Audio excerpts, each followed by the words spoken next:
ওই পাশে কুত্তে হারাম তুই পানি মেরে নামছিস শয়তান। আলহামদুলিল্লাহ, আমি আসলে আমাদের এই যে বিল্ডিংয়ের আশপাশের চতুর্পাশেই শাক সবজি অনেক কিছুই লাগাইছি। আসলে সকালবেলা ঘুম থেকে উঠে এই শাক সবজিগুলা আর কি মনে করেন আপনার শাক সবজিগুলাকে দেখভাল করা করা এগুলো আসলে অসাধারণ ভালো লাগে আমার। সকালবেলা ঘুম থেকে উঠা এই যে শাক হয়েছে, আমি একটু কটা শাক কাটে নিই, কটা শাক কাইটা হচ্ছে যে আজকে একটা ইফতার করবো ইনশাল্লাহ। শাকগুলো মোটামুটি খুবই সুন্দর, খুবই ভালো।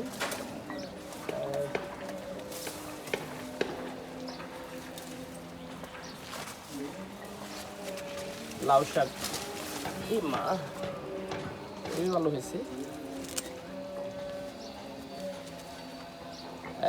একদম ফরমালিন মুক্ত। তো আমি অনেকগুলো করছি এখানে, এগুলা কিন্তু মিষ্টি কুমড়া করছি, আরও অনেক কিছু আছে এখানে। এগুলো মাঝে মধ্যে আমি উঠে উঠে খাই।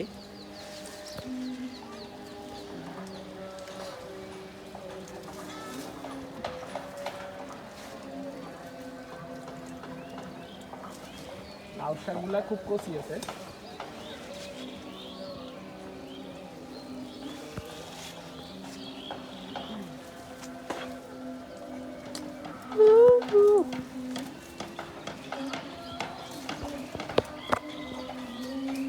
কারো যদি লাগে লাউ শাক নিতে পারেন, খুব সুন্দর, একদম ফরমালিন মুক্ত।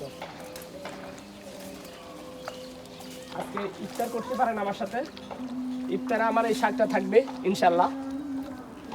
লাউ শাকটা একদম ফরমালিন মুক্ত, কচি কচি লাউ শাক, এই শাকটা থাকবে।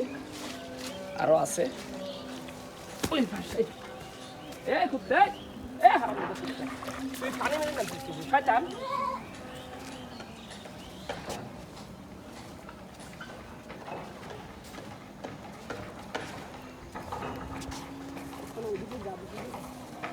এখানেও আবার কিছু লাউ শাক লাগাইছি। আর লাউ শাকগুলা আসলে লাউর ভালো না, লাউ ধরছে 2-4টা ধরছি, কিন্তু এই যে লাউ যে জাত এই দিকে একটু বড় হয় হইয়া পচে যায়। খাই কারণ লাউ তো আর তেমন খাওয়া হবে না, লাউ শাক দিয়ে খাই। সুন্দর সুন্দর লাউ শাক। আমার বড় ভাই আমার জিজ্ঞেস করতেছে যে তুই যে লাউর ফসল লাগাইলি কত টাকা খরচ হয়েছে। আমি বললাম ভাই 5,000 টাকার মতো খরচ হয়েছে, এরপরে নিজের শ্রম তো আছেই। তো কয়টা লাউ খাইছিস? আমি কই ভাই 4-5টার মতো লাউ খাইছি। কয় ওই সফল, আর লাগবে না। শখের বসে করছস, শখ করে করছস, এটাই সবচেয়ে বড় জিনিস। ফলন বিক্রি করতে হবে এটা আসলে এটা ম্যাটার করে না। সবচেয়ে বড় বিষয় হচ্ছে যে এই জিনিসগুলো করতেই একটা আলাদা ভালো লাগে। এই ভালো লাগার জন্য আসলে করা। এখানে আমি আসলে মিষ্টি কুমড়া, এই যে করলা করছি, করলা লাগাইছিলাম, করলাগুলো আসলে তো হয় নাই। এই কটা লাউ শাক কাটে, আমার ফুল গাছটা পুরাপুরি লাউ শাকে করে দিতেছে।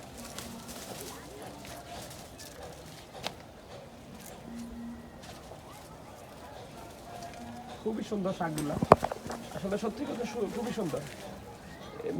আজকে লাউ শাকগুলো কাটি, কালকে মিষ্টি কুমড়াগুলো করবো না। লাউ শাকগুলো খুব সুন্দর, খুবই সুন্দর, অসাধারণ।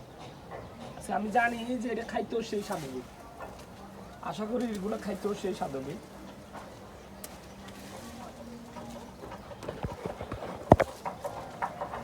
যে জিনিস দেখতে সুন্দর, খাইতেও ওগুলো অনেক সুস্বাদু হবে। আজকে শুধু লাউ শাকগুলোই কাটি, অন্য শাক না করি। ফুল গাছটা পুরো পেঁচে গেছে, ফুল গাছটা পরিষ্কার হইলো, লাউ গাছগুলো, লাউ শাকও খাওয়া হলো।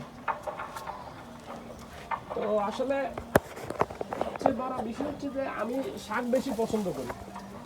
তো সেজন্য শাকটা খাইতে পারছি, অনেকগুলো শাক কাইটে কাইটে নিয়ে নিয়ে খাইলাম। তো আশা করি আরও অনেকগুলো শাক খাইতে পারবো।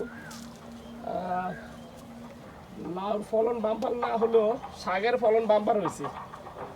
লাউর ফলন বাম্পার না হলেও শাকের ফলনটা খুবই বাম্পার হয়েছে, এই জন্য ভালো লাগতেছে। লাউ কি ভিতরে ধরে রয়েছে নি কোনো, কিন্তু লাউরে অনেক লাউ ধরে রয়েছে, বড় হয় না, বড় হয় না, বুঝি না কিছু।